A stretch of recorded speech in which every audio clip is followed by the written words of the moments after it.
The world which I inhabit as an academic is much preoccupied by public history, impact, and research-led teaching. The nature of these three areas of activity, their development and their intersection, is behind much of my work. Furthermore, it has been a range of archive collections close at hand in the city of Lincoln that has resourced and enriched most of my research and public engagement.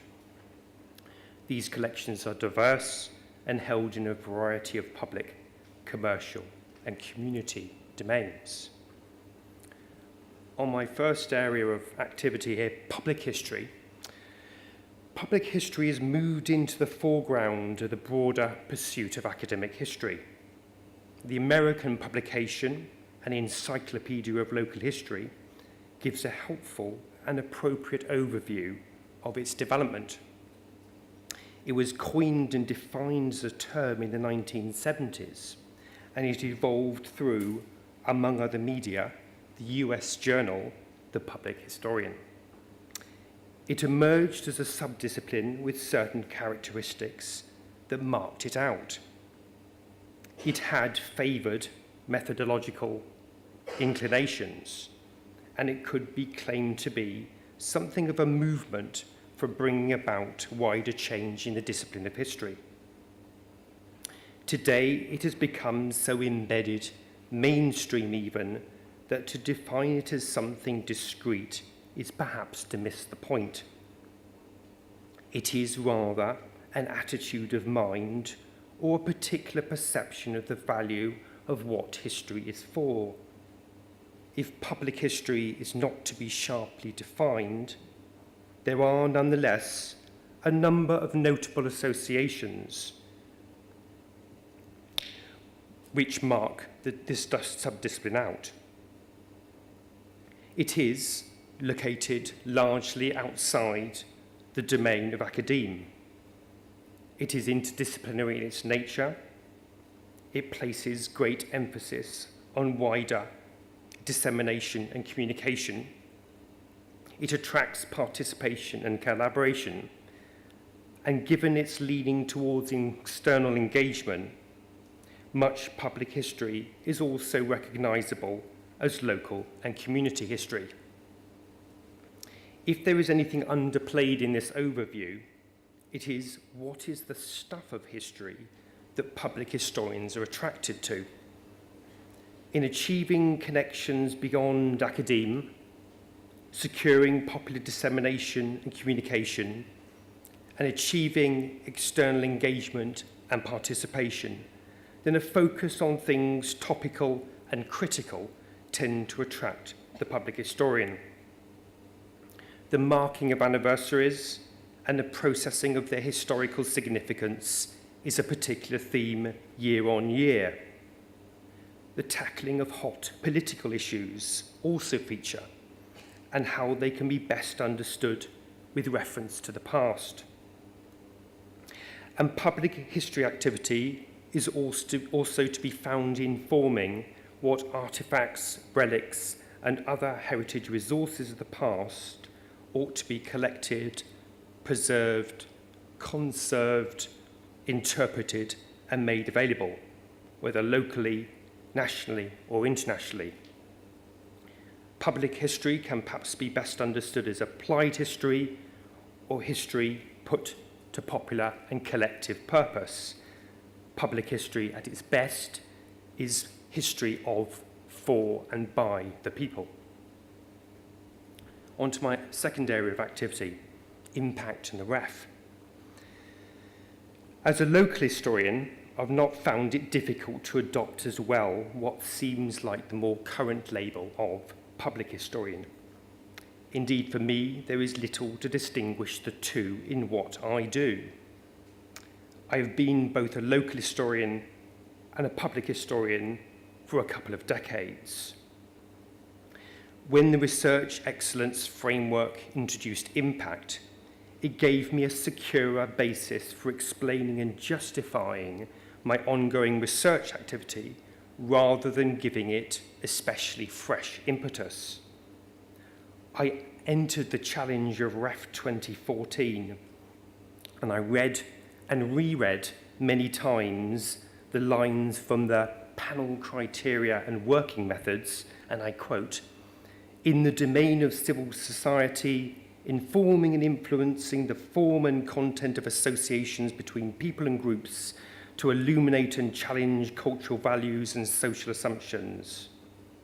And in the domain of cultural life, creating and interpreting cultural capital in all its forms to enrich and expand the lives and imaginations and sensibilities of individuals and groups."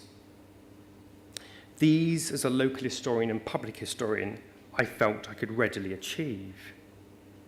What the next REF will bring in more detailed terms remains to be seen. Impact will retain its significance, certainly, and what public historians do will mean that they are well placed to achieve what REF would also like to see, which is interdisciplinarity and collaboration alongside impact. On to my third strand, TEF and research-informed teaching. Warm off the press, or if not hot off the press, is TEF. Entering here is a further and more recent steer to my work, the evolving teaching excellence framework. There is more to emerge on TEF, what it will constitute and how it will be applied. But particular lines in the technical consultation give us much to ponder on, with the framework acknowledging and appreciating, and I quote, "a learning environment which is enriched by linkages between teaching and scholarship, research or professional practice." Moreover, in the evaluation of that research-informed learning environment for the TEF, evidence may include involvement of staff who teach in research, scholarship or professional practice, and involvement of students in real research projects. The place of teaching in research is diverse. What is meant by research-informed teaching and learning, or research-led informed teaching and learning? At one end of the spectrum, it encompasses the rather passive one-way exposure to and assimilation of ideas, interpretations and findings. Further developed on, it is a practical training of students in research methodology. More developed still, it is participation by students in pedagogical research. That is, engagement of students in the philosophy and methodology of teaching a certain discipline. But at its most developed, research-led teaching finds students as co-inquirers, co-producers, and co-writers. Students of mine have joined me to write for the local press, to appear on the radio, as well as to write academic journal articles. Public history and local history, with their emphasis on participation and collaboration, popular communication, and external engagement, lend themselves well to research-informed and co-productive activity. For me, this final strand is not just a tick in some assessor's box. An older spirit stirs here, if a personal one. As an academic formed in the now largely disappeared world of adult education and extramural class-based local history, the notion of students coming together with a tutor to inquire and to co-produce has a long and proud tradition. The adult education departments have long gone, and the politics and economics of higher education has marched on.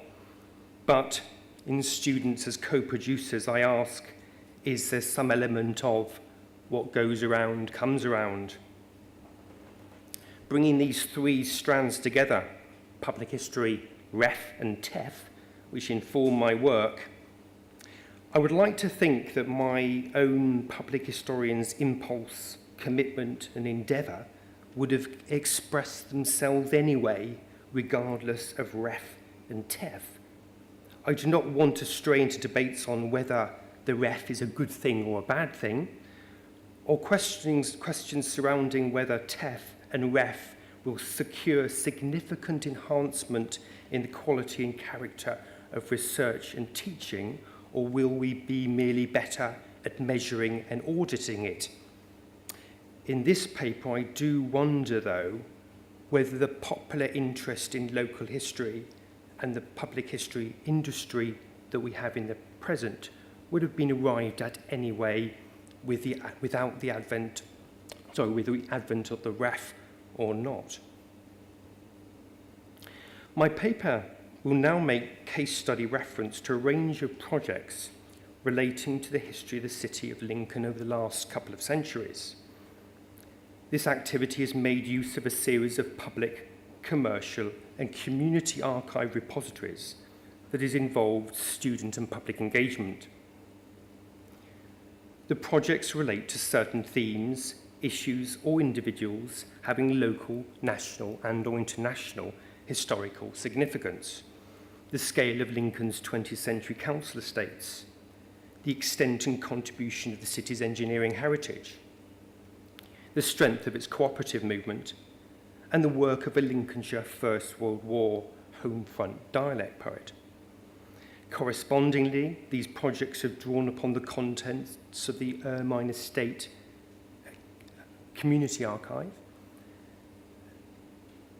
the Ruston and Hornsby Company Archive, deposited with the University of Lincoln, the Company Archive of the Lincolnshire Cooperative Limited, and the publications and papers relating to Bernhard Samuel Gilbert, kept by Lincolnshire County Council.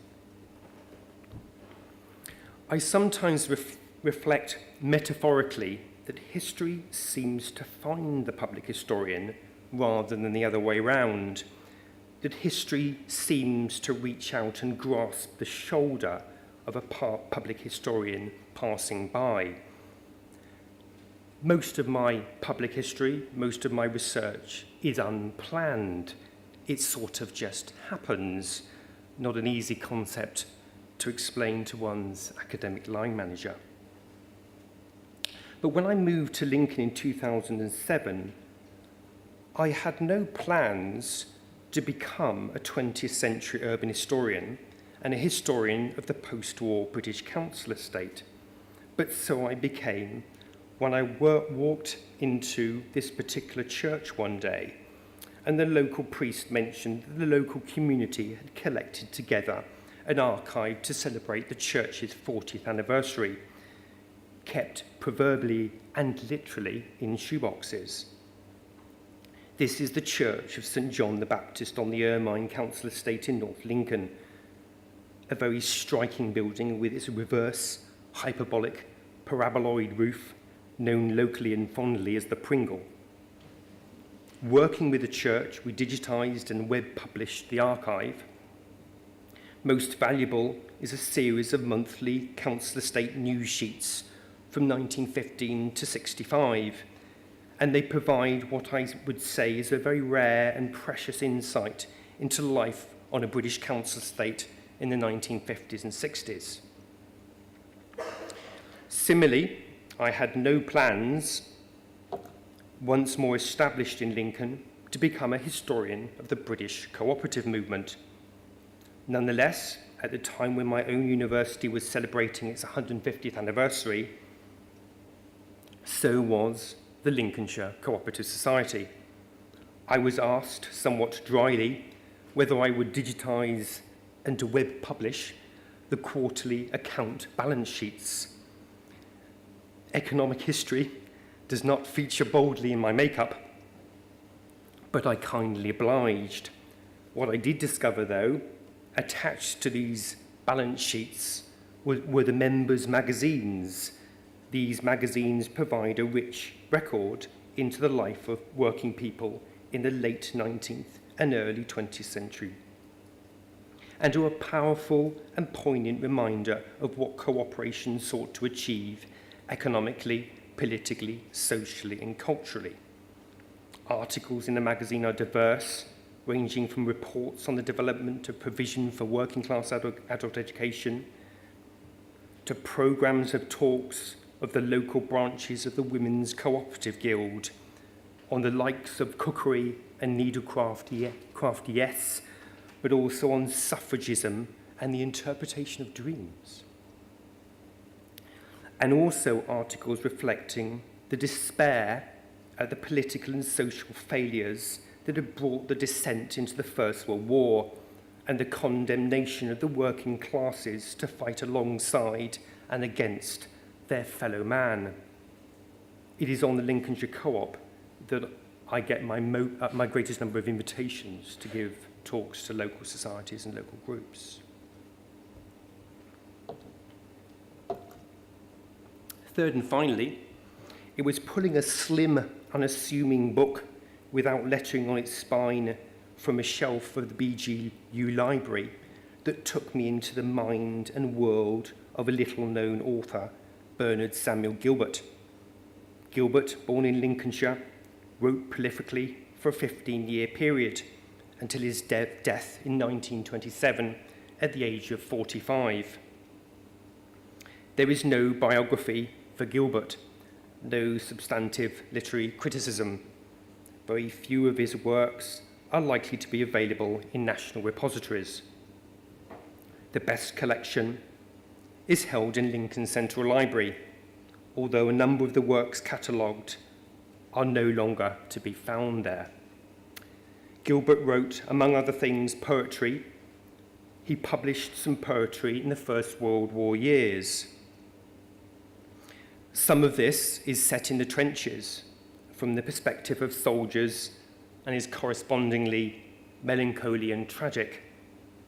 However, his contribution is not those of his poems that have to vie against the great body of poetry written by the typically public school and Oxbridge-educated officer class. On Armistice Day of last year, and again on Armistice Day of this year, I will be teaming up with folklorist and poet Maureen Sutton to read some of Gilbert's poetry for the radio. His poetry is unusual, atypical, but very significant. For the poems that stand out of Gilbert's are written from the perspective of the working classes, are set on the land and in the countryside, back at home, are often comic or bittersweet.